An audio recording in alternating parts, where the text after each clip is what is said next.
오늘은 마태복음 강해 13번째 시간입니다. 지난 시간에는 유대 땅 베들레헴아라고 하는 제목으로 말씀을 나눴어요.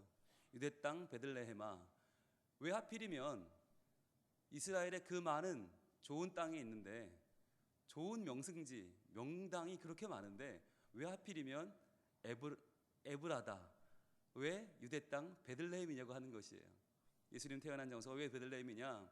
자, 보니까 성경에서 베들레헴이 처음 소개된 것이 창세기 35장이었는데 거기서 야곱의 사랑하는 아내 라헬이 죽지요. 죽음의 자리였어요. 통곡의 자리였어요. 지금도 유대인들은 베들레헴을 순례할 때 예수님의 탄생지로 순례하는 것이 아니라 라헬의 묘지로 순례를 합니다. 그리고 또 베들레헴은 어떤 곳이었어요?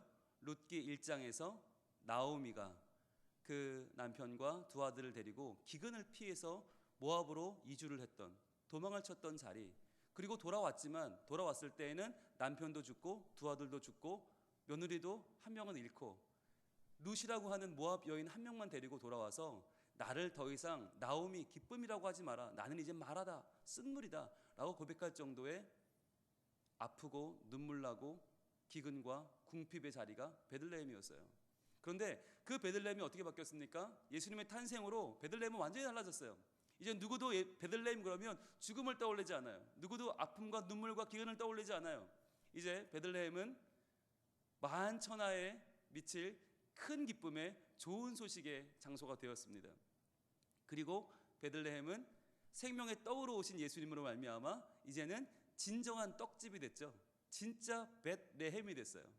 정말 떡집. 이제는 예수님으로 말미암아 누구도 그분을 믿으면 목마르지 않고 누구도 줄이지 않는, 영원히 그분 안에서 자유를 누리고 평안과 기쁨을 맛보는 천국을 살아가는 참된 떡집 베들레헴이 됐다고 하는 것입니다. 그래서 여러분, 성지순례를 가면 다들 실망한다고 그랬죠. 우리나라보다 못해요. 열심히 돈 들여서 비행기 타고 갔는데 우리나라가 훨씬 좋아요. 다 그냥 먼지 나는 사막이고 광야예요. 아무것도 없어요. 그런데 거기를 왜 성지라고 부른다고요? 그 척박한 땅에 예수님이 오셨기 때문입니다. 예수님이 오셨기 때문에 성지가 된 거예요. 마찬가지로 우리도 척박한 땅, 우리의 마음밭이 지금 세상에 끌려가고 이런저런 아픔에 시달리고 안정되지 않고 아무리 흔들린다 해도 우리가 예수님이 우리의 마음에 오시면, 우리가 예수님을 모시면 우리도 성도가 되는 줄로 믿습니다. 주님은 우리에게 말씀하는 거예요. 야, 베들레헴이 작냐? 작아 보이냐? 그래? 내가 가면 그래도 작을까? 너희 마음이 지금 작냐? 위축되어 있느냐? 아니, 내가 들어가면, 내가 너와 함께하면 너는 작지 않아. 너 충분해. 힘을 내. 다시 한번 손을 내밀어 우리를 일으켜주시는 그 예수님의 손길을 우리와 함께 맞이할 수 있기를 원합니다. 오늘은 이제 아기가 있는 곳이라고 하는 말씀이에요. 아기가 태어났는데 그 아기는 유대인의 왕이었습니다. 우리를 구원하실 메시아였습니다. 그런데 그분을 맞이하는 세 그룹이 있었다고 하는 것이죠. 그분을 맞이하는 세 그룹이 각기 다 다른 자세와 다른 반응을 보이고 있습니다. 첫 번째 그룹은 바로 헤롯으로 대표되는 예수님을 저지하려는, 예수님을 막으려는 그룹이에요. 여러분, 헤롯이 어떤 사람인지 우리가 좀 봤지 않습니까? 헤롯은 정통 유대인이 아니죠. 그럼에도 불구하고 유대인들을 다스리는 유대의 왕이 됐죠. 그는 에돔 사람, 이방인이에요. 그럼에도 불구하고 그는 온갖 술수와 뇌물과 아부를 모든 할 수 있는 일을 다해서 로마 황제를 움직였습니다. 그래서 유대의 분봉 왕이 되죠. 그리고는 그 자리를 유지하기 위해서 온갖 노력을 다합니다. 그런데 그러다 보니까 그는 30년 동안 왕위에 있었는데 그의 전반기, 재임 시절 전반기는 그래도 괜찮았어요. 경제도 괜찮았고 무역도 잘 됐고요. 그가 유대인들에게 잘 보이기 위해서 뭘 지었다고요? 황금 성전을 지었다고 그랬죠. 그러니까 자기는 하나님도 안 믿으면서 성전을 지어놓고 유대인들에게 자, 오세요 오세요, 모든 사람들이 그를 보고 좋아했어요.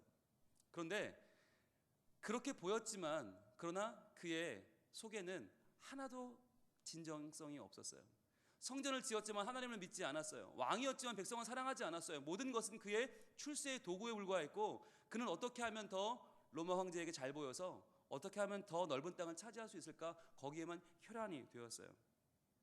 그러다 보니까 점점 국민들에게도 백성들에게도 미움을 받고 황제에게 아부하느라 온갖 재산을 탕진하고 견제 속에 살아가다 보니까 그의 말년은 참으로 비참했습니다. 그는 편집증과 어마어마한 말년에 여러 가지 고통을 느끼면서 점점 잔인해졌습니다. 기록에 따르면 그는 사랑하는 그 아내마저도 너무나 질투한 나머지 자기가 위험한 격전지로 나갈 때에는 명령을 내렸대요. 내가 못 돌아오면 이 여자를 죽여라.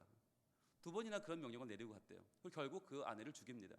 뿐만 아니라 그의 어머니도 죽이고 자기의 처남도 죽이고 자기의 세 아들을 죽입니다. 아주 끔찍한 인생이 되어버리는 것이죠.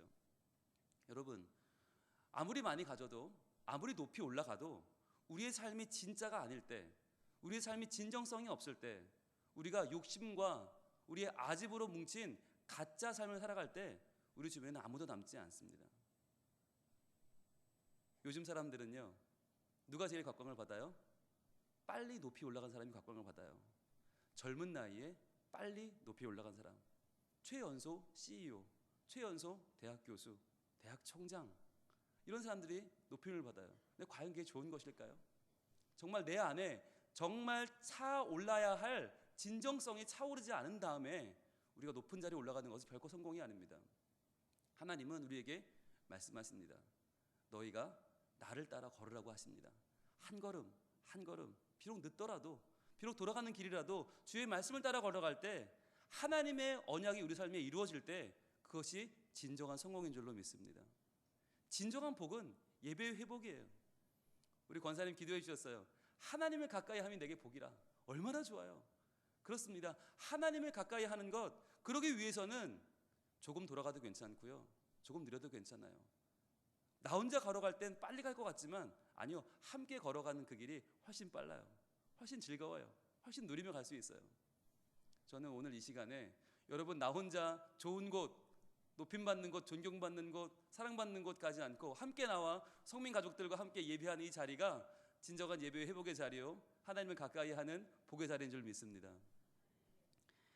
이 유대인은 그들을 따르는, 그들이 섬기는 이 헤롯 왕, 유대의 왕인 이 헤롯은요, 실은 두려움 덩어리였어요. 실은 그 안에 진실이라고는 요만큼도 없고 하나도 없이 다 두려움 덩어리였어요. 그는 유대인의 왕이 나타났다는 말을 듣고는 떨기 시작합니다. 나는 유대의 왕인데 유대인의 왕이 나타났다고? 진짜가 나타난 거 아니에요. 온갖 가짜로 가득 차 있는 그는 떨기 시작합니다. 그는 재빨리 신속하게 움직입니다. 7절입니다. 오늘 말씀 마태복음 2장 7절입니다. 함께 읽습니다. 시작. 이에 헤롯이 가만히 박사들을 불러 별이 나타난 때를 자세히 묻고, 여기 나타난 이에라고 하는 말, 토테라는 말은요, 바로 그때라는 말이에요. 이에가 아니라 바로 그때. 그러니까 대제사장들과 서기관들이 메시아가 태어난다고 예언된 데가 어디냐면요, 바로 베들레헴이네요 하자마자, 그 말이 끝나자마자 아주 급하게 헤롯은 박사들을 은밀히 불러 모읍니다. 그리고 그 때를 자세히 물었는데 어떤 때냐면 별이 나타난 때, 이 말을 그대로 원문에 번역하면요, 별이 시야에 들어온 그 시간이에요.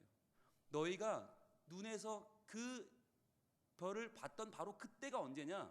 그게 왜 중요하죠? 바로 그때 메시아가 태어난 거 아니에요. 그걸 계산하기 위한 거죠. 아주 치밀한 사람이죠. 자세히 물었다. 여기서 7절에 자세히 물었다고 그랬죠. 8절에 자세히 알아보고 또 나오거든요. 표시해 보실래요? 아주 치밀한 사람이에요.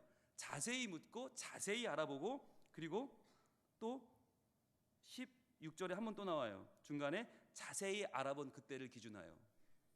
이 자세히 알아봤다는 말이 3번이나 나와요. 아주 치밀한 사람입니다. 어떻게든 자기의 정적을 발견해서 제거하기 위해서 지금 이 사람은 치밀하게 계산하고 있어요. 언제 처음 그 별을 봤냐? 그러니까 그 별을 본 이후로 걸어온 시간을 계산하면 그 아이의 개월수를 알 수 있는 거죠.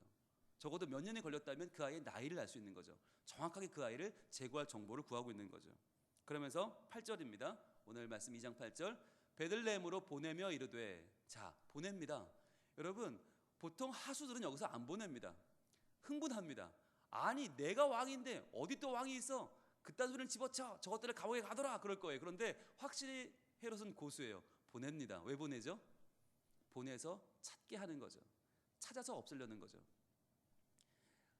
30년을 유대의 왕으로 지내면서 로마 황제의 마음을 샀던 그는 정말 술수가 좋은 사람이에요. 자, 보내며 이르되 가서 아기에 대하여 자세히 알아보고, 자, 자세히 알아보라는 건 어느 집안 사람인지, 누가 낳았는지, 어디 사는지, 자, 왜 자세히 알아야 없앨 거 아니에요. 자, 없앨 수 있도록 최대한의 정보를 구해오라고 합니다. 그러면서 알아보고 찾거든, 이 말도 찾거든이란 말은 원문에 보면 찾자마자 바로예요. 찾자마자 바로, 그 아기를 보자마자 바로 내게 고하여 나도 가서 그에게 경배하게 하라 라고 말합니다. 여러분, 이 얼마나 가증스러운 사람입니까? 나도 좀 경배하고 싶으니까, 나도 급히 가서 그분을 빨리 만나고 싶으니까 가서 그분을 자세히 알아보고 찾자마자 바로 좀 나에게 알려달라고 말하는 것이죠. 그러면 여러분, 그가 왜 이렇게 조바심을 내는 걸까요? 여러분, 이 당시에 헤롯은 이미 나이 많아 늙은 노쇠한 왕입니다. 이미 노회한 정치인입니다. 그는 정치에 정말 정치 구단입니다. 그런데 이 사람이 왜 지금 막 태어난 아기 한 명을 이렇게 두려워하는 것입니까? 왜 그런 걸까요? 여러분, 그는 이제 살 날도 얼마 남지 않았어요. 곧 죽어요. 아니, 그러면 그렇게까지 이 아기 한 명에 흥분할 이유가 없는 거잖아요. 그는 왜 이렇게 두려워합니까? 바꾸어 말하면 그가 이제 죽을 때가 다 되었기 때문에 더 두려운 거예요. 여러분, 잔인하고 악행을 행하는 사람들일수록 죽음이 두렵습니다. 왜냐하면 그때 가서는 하늘이 무서운 줄 알거든요.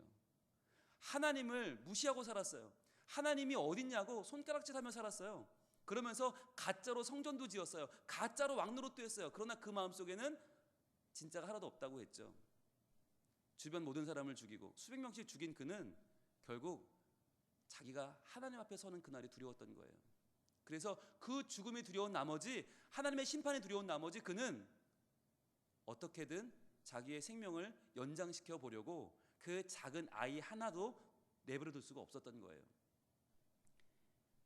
8절에 분명히 얘기하잖아요. 베들레헴으로 보내며 이르되 가서 아기에 대하여 자세히 알아보고. 아기라고 분명히 확신하죠. 왜? 별이 나타난 때를 계산해 보니까 아직 몇 개월 되지 않았어요. 아직도 갓난 아기예요. 그런데도 그 갓난 아기에조차 이 사람은 마음을 놓을 수가 없는 거죠. 얼마나 불쌍한 사람입니까? 여러분, 실은요 여기 보세요. 지금 예수님이 가장 필요한 사람은 누구예요? 헤롯이에요. 헤롯, 평생토록 악행을 행하고 수많은 사람을 죽이고 자기의 가족까지 죽였던 그 헤롯이 이 땅에서는 용서받을 수가 없어요.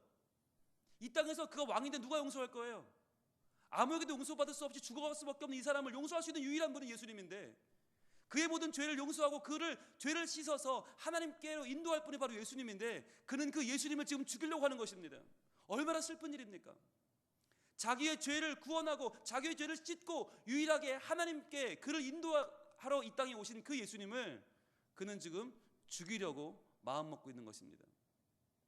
정말 딱한 인간이 아닐 수 없죠. 여러분, 예수님을 믿지 않는다고 하는 것은 단순히 예수님을 거부하는 것이 아닙니다.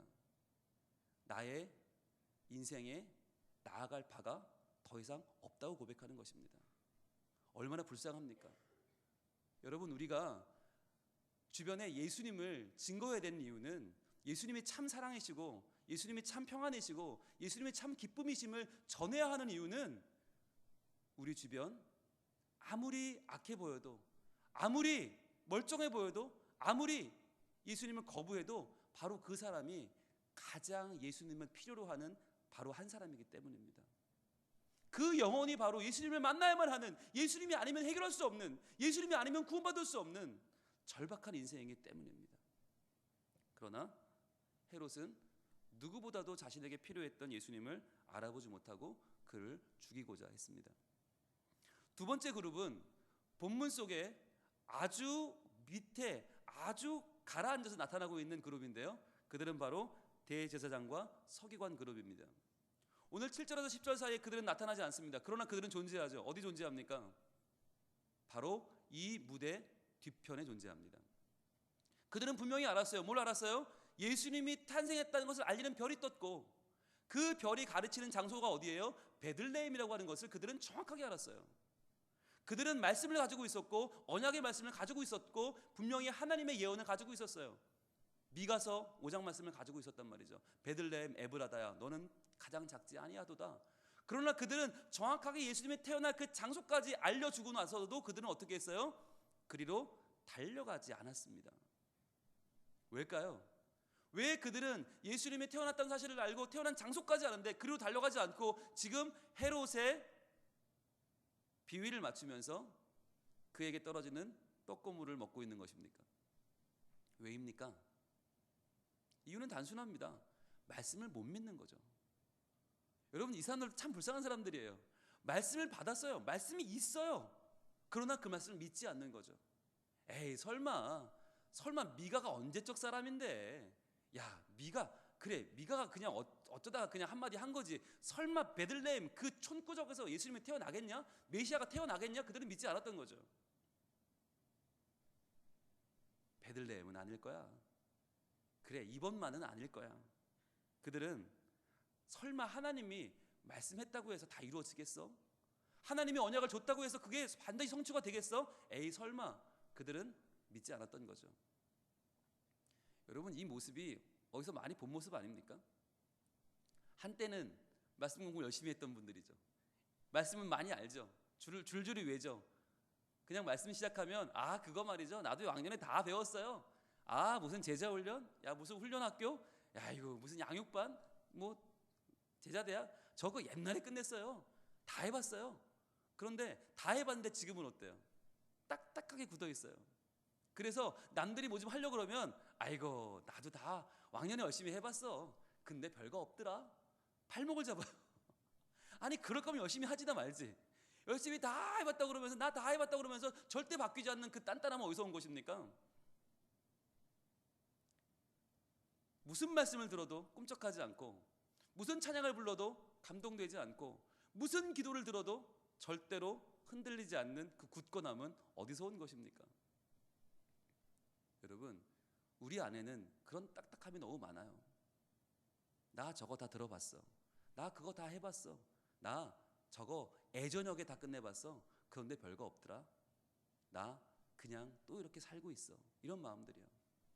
이런 분들의 특징이 있어요. 자극적인 걸 좋아해요. 뭔가 센 걸 좋아해요.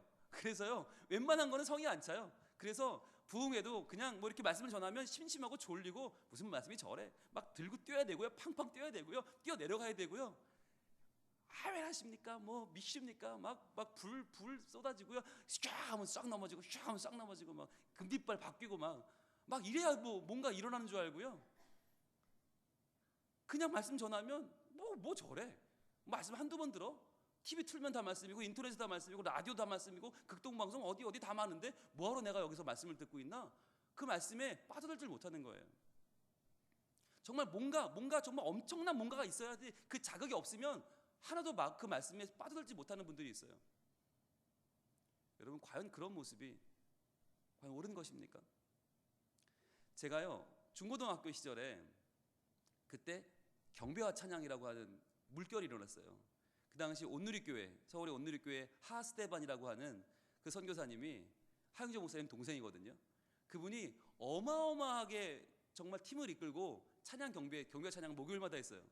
저희 때는 중고등학교 때 아이들의 트렌드가 뭐였냐면, 목요일만 되면 학교 끝나자마자 그 경배와 찬양 악보집을 손에 끼고 이촌동으로 가는 게 유행이었어요.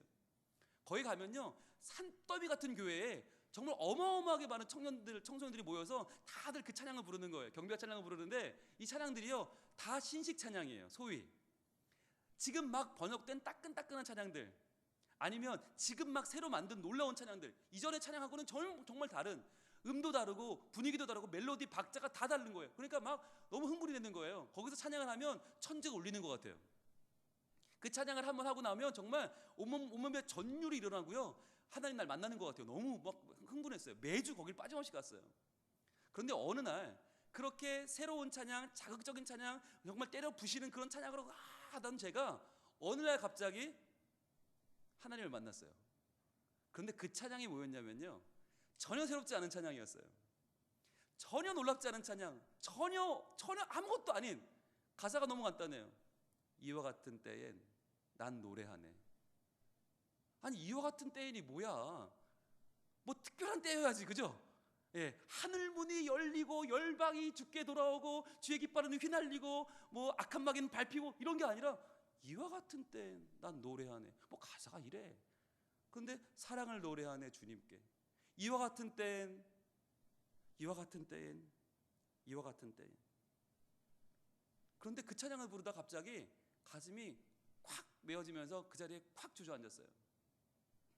이와 같은 때엔 손 높이 드네 주님께. 주님 사랑해요, 사랑해요, 사랑해요. 주님 사랑해요. 아, 그 아무것도 아닌 가사를 제가 찬양하는데 그 옛날에 알던, 안지 10년도 더 됐거든요. 근데 한 번도 그 찬양을 부르면서 저는 진짜 사랑한다는 말을 고백한 적이 없는 거예요. 그게 확 제 마음을 꽂히면서 지금까지 놀라운 새로운 가사들, 정말 흥분되는 많은 멜로디들을 찾아서 여기까지 왔지만 제 마음속에 한 번도 진짜였던 적이 없는 거예요. 그냥 흥분해서 남들이 좋다니까 막 찬양하고 앞에서 율동하는 그 누나들 보면서 눈이 휴등거리셨지만 정말 제 마음속에 주님 사랑해요는 한 번도 진짜인 적이 없었던 거예요. 근데 그 순간에 주님이 저한테 훅 다가오신 거죠. 네가 날 사랑한다고? 진짜? 아, 그 순간에 제가 그냥 무너져 버렸어요. 그리고는 그날로 경배 찬양 끊었어요. 왜? 거기까지 안 가도 되더라고요. 우리 교회에서 그냥 찬양하면 되더라고요. 그냥 교회에서 예배드려도 너무 좋더라고요. 그때 알았어요. 야, 오케스트라가 없어도 예배할 수 있고 전자악기가 없어도 예배할 수 있고 지금 갓 수입된 갓 들어온 찬양이 아니라도 너무 좋구나. 안지 10년도 더 된 이와 같은 때를 제가 진심으로 한번 찬양하고 나서 저의 찬양이 바뀌기 시작했고요. 말씀이 바뀌기 시작했어요. 그전에는 정말 뭐 이렇게 유명한 청소년 사역자 이런 분들 말씀 들으러 막 쫓아다녔거든요. 그런데 우리 교회 전도사님 설교도 괜찮더라고요. 충분히 좋더라고요. 아니 내가 감당이 안 되는 것뿐이지 내가 그 말씀을 소화를 못 시켜서 그렇지 그 말씀 참 좋은 말씀이더라고요. 그래서 그때부터 저는 수요예배를 나가기 시작했어요.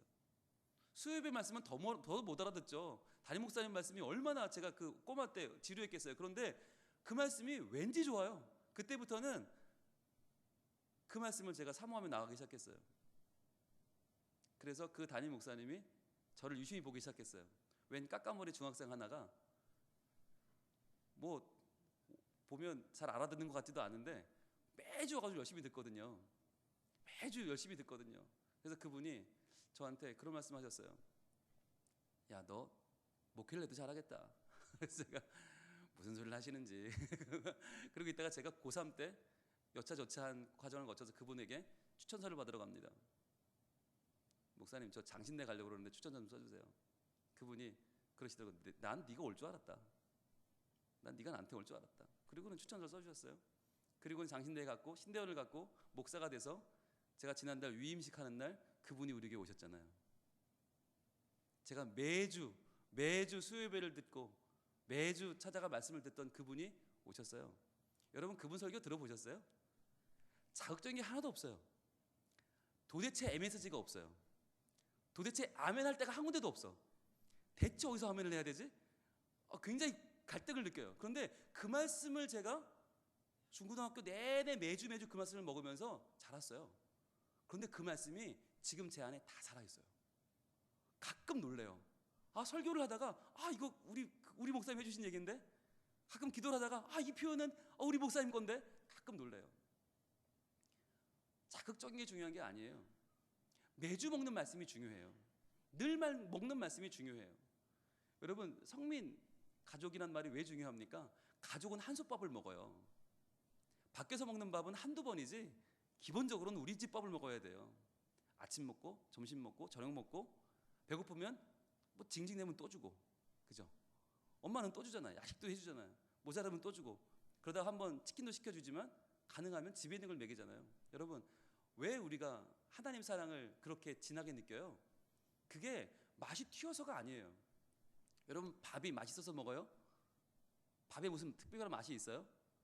오래 씹으면 고소한 맛도 나겠지만 밥은요 아무 맛도 없는 것 같은데 우리에게는 삶의 힘이 되고 희망이 돼요. 말씀도 똑같아요. 찬양도 그래요. 기도도 그래요. 그러니까 어디 가서 뭐 나무 뿌리 뽑는 기도만 좋은 기도가 아니고 어디 기도원에 가서 두드려 부시는 철야기도만 좋은 게 아니고 우리 교회에 와서 조용히 앉아서 하나님의 이름을 주여 하고 부르면 주님 사랑해요 그 한마디 속에 다 담겨 있는 거예요. 그런데 지금 이 두 번째 그룹은 그걸 몰랐던 거죠. 야 에브라다, 야 베들레헴, 그게 뭐라고, 거기에 무슨 예수가 나냐? 야 말씀이 진짜로 이루어지냐? 말씀은 그냥 말씀일 뿐이야. 한두 번 들었냐? 야 예언의 말씀 한두 개냐? 알았지만 뛰어가지 못했던 그들은 하나님의 사랑을 전혀 알지 못했던 것이에요. 여러분, 예수님은요 조용히 오셨어요. 오늘 우리 찬양했잖아요. 오 베들레헴 작은 골 너 잠들었느냐. 하나님은 그 예수님 보내시면서 빵빠레 올리면서 뭐 쿵딱쿵딱 병거와 마병을 동원하지 않으셨어요. 조용히 한 아기가 태어났을 뿐이에요.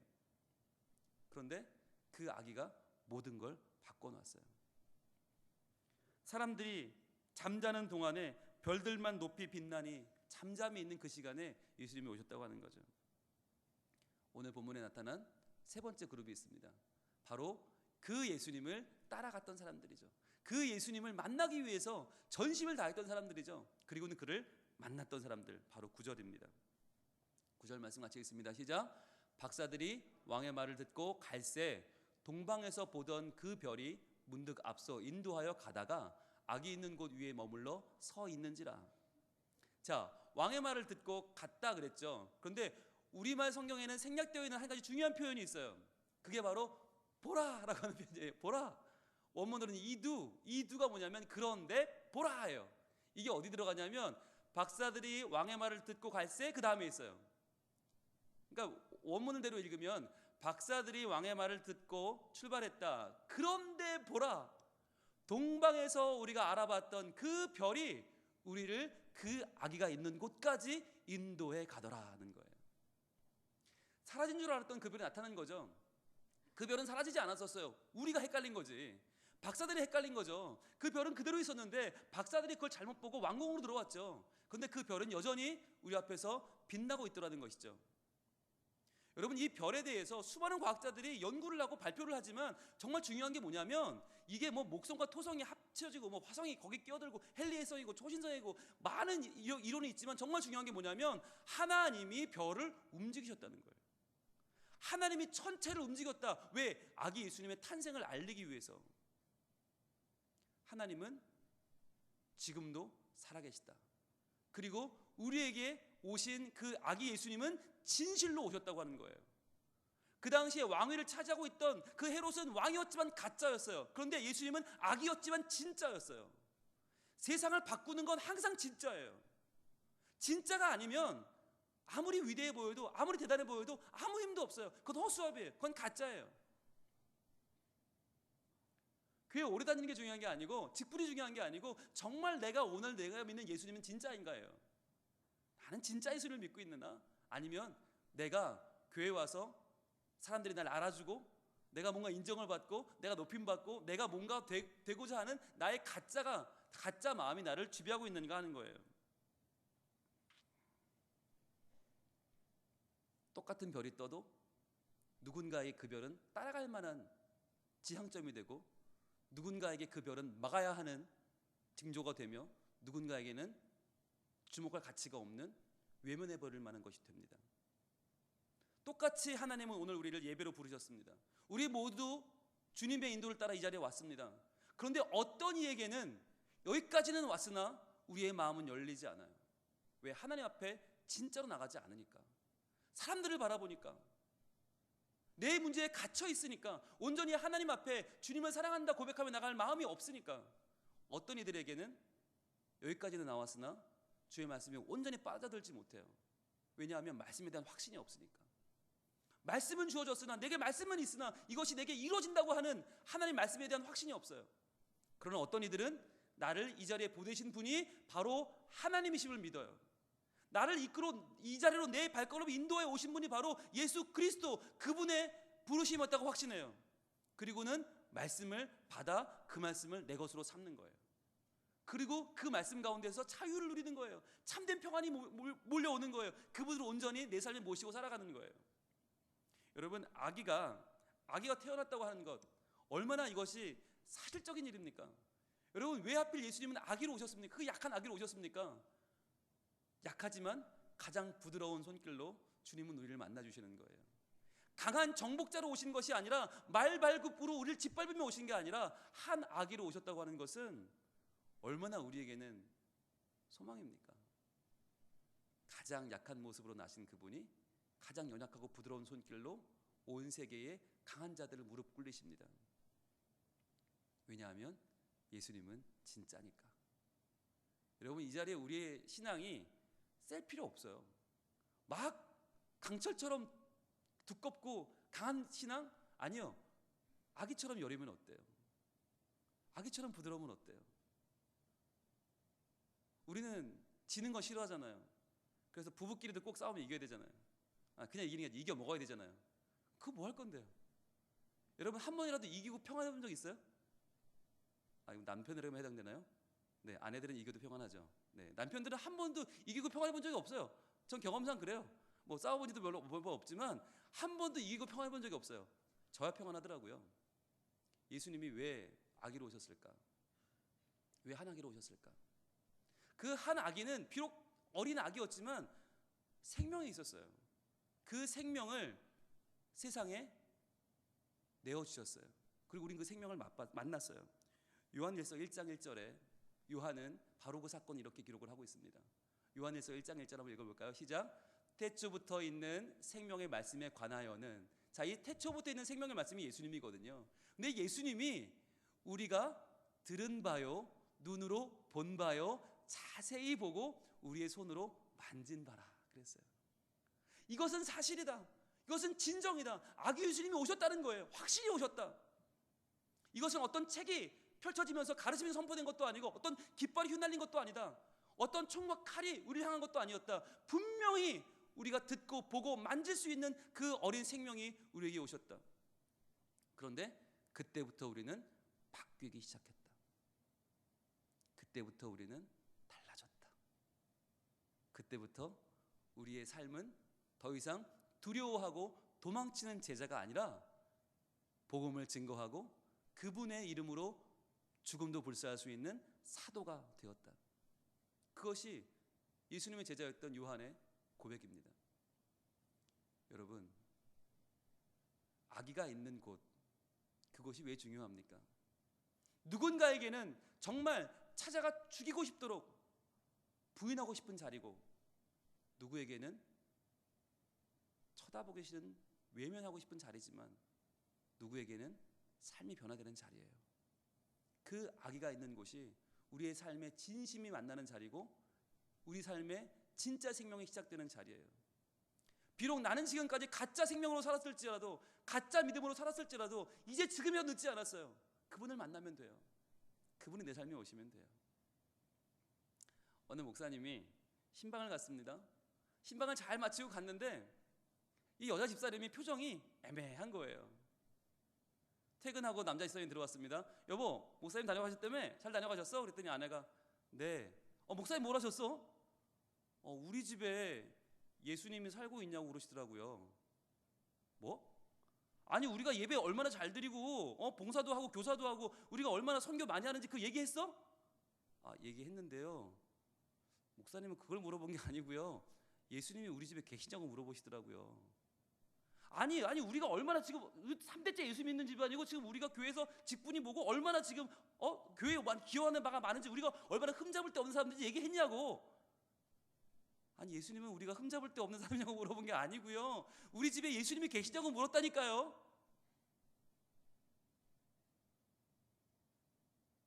이 질문은 한동안 그들을 괴롭혔습니다. 과연 우리 집에 예수님이 계시다는 게 무슨 말이지? 그동안 나는 열심히 교회 생활했고 열심히 예배 나갔고 열심히 헌금도 했는데 열심히 봉사했는데 과연 우리 집에는 예수님이 계신가? 며칠 만에 이들은 무릎을 꿇었습니다. 그리고 기도하기 시작했습니다. 예수님, 우리 집에 예수님이 안 계시네요. 예수님, 제 마음속에 예수님이 안 계시네요. 예수님 내 마음속에 와주시겠어요? 그들은 주님께 손을 내밀었어요. 진심으로. 그러자 두려움이 사라졌어요. 진짜 평강이 밀려오기 시작했어요. 진짜 기쁨이 뭔지 알기 시작했어요. 그 주변 사람들이 바뀌기 시작했어요. 그의 자녀들이 변하기 시작했어요. 이웃들이 변하기 시작했어요. 구역 식구들이 변하기 시작했어요. 그리고는 진짜 예수님을 내 마음에 모신, 진짜 예수님을 내 가정에 모신 사람들로 바뀌기 시작했어요. 여러분, 오늘 우리가 바로 이 아기가 있는 곳, 그곳이 내 마음이 되기를 소망합니다. 아기가 있는 바로 그곳이 우리의 가정이 되기를 소망합니다. 아기가 있는 바로 그곳이 우리의 신앙 고백이 있고 우리가 믿는, 찬양하는, 고백하는 바로 이 자리가 되기를 소망합니다. 우리 오늘 아무렇지 않은 찬양 한번 불러볼까요? 이와 같은 때엔.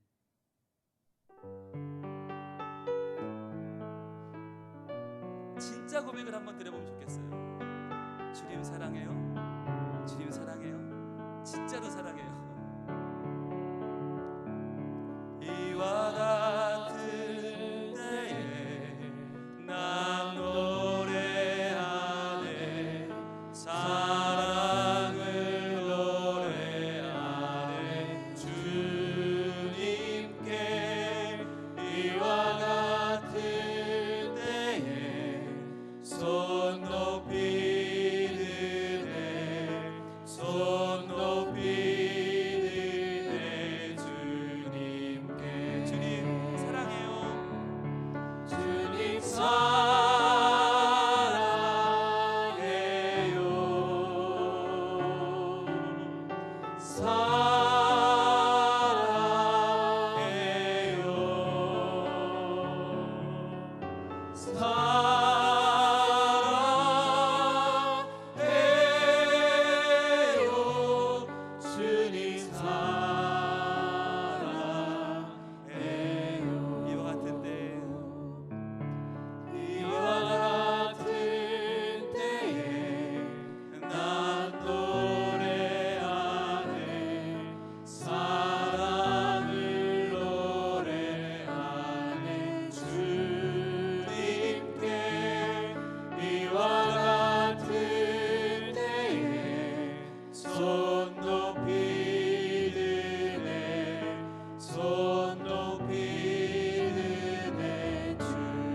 진짜로 고백할까요? 진짜 주님 사랑합니다.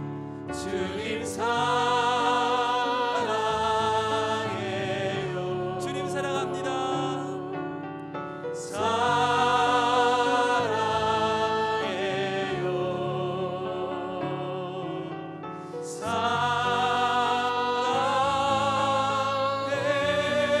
사랑해요. 주님 사랑해요.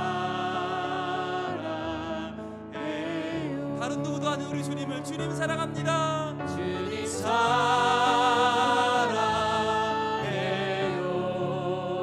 사랑해요. 사랑해요.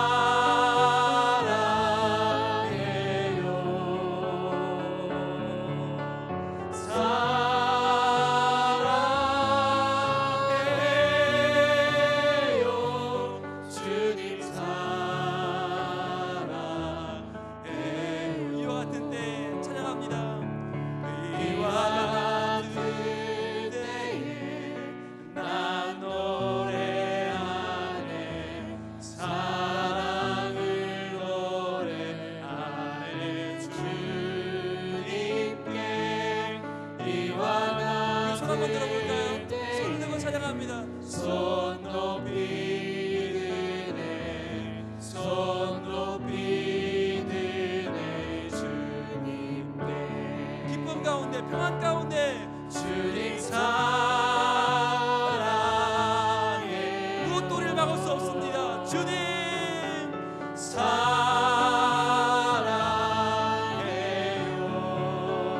사랑해요. 사랑해요.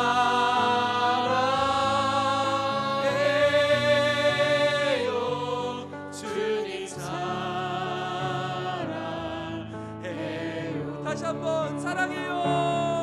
주님 사랑해요. 주님 사랑합니다. 사랑해요.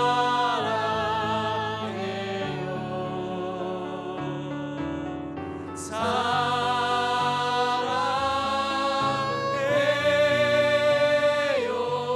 주님 사랑해요.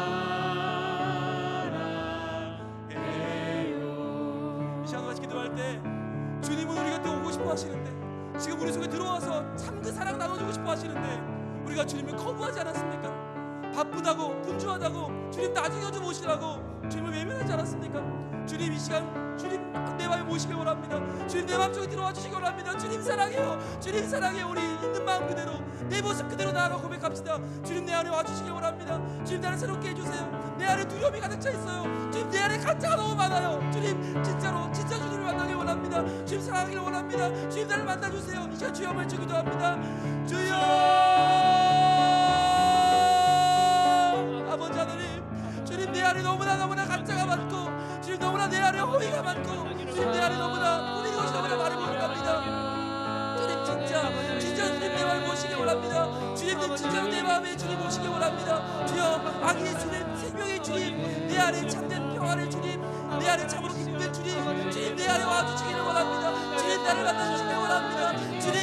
주님을 사랑하는 왜 나보다 필요 없는데, 주님 나도 이렇게 많은 것이 나를 엉두르고 있습니까? 이렇게 많은 것이 나를 엉기고 있습니까? 주여 그 모든 것 가운데 참여하기를 원합니다. 주여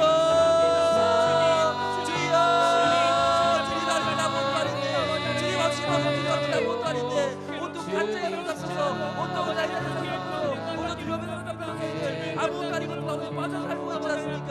주여 나를 웃어해 주시고, 주여 나를 참게 하여 주시고, 주여 나를 도와주옵소서. 주여 주님을 만나기 원합니다. 주여 주님 외면하면서 살았던 나를, 주님을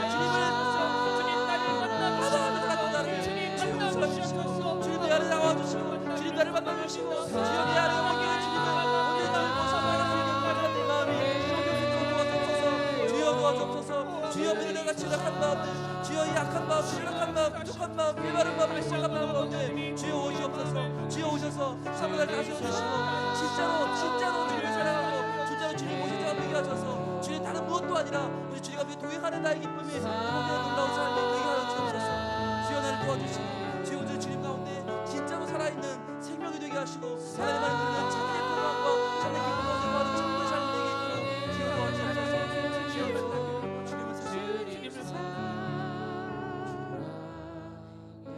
주님 사랑해요. 고백합니다. 주님 사랑해요. 주님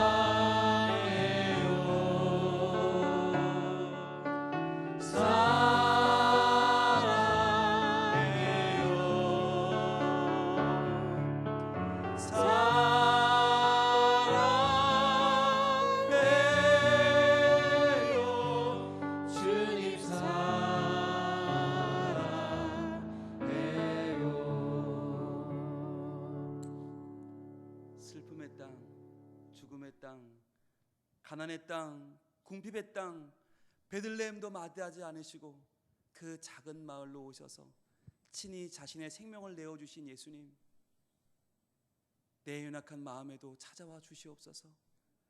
척박한 내 마음에도 찾아와 주시옵소서.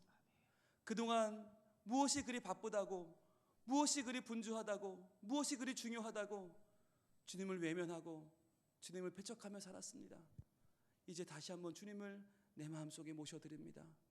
아기 예수님 내 안에 오시옵소서. 주님 내 안에 참된 평안과 기쁨과 자유를 허락하여 주시옵소서. 그리하여 온통 두려움에 빠져있는 내 자신을 온전히 벗어내고 우리 주님과 함께 천국의 삶을 살게 하여 주시옵소서. 주님 사랑합니다. 주님 사랑합니다. 언제까지나 우리 주님만 사랑하는 복된 주의 백성으로 살게 하여 주시옵소서. 예수님 이름으로 기도합니다. 아멘.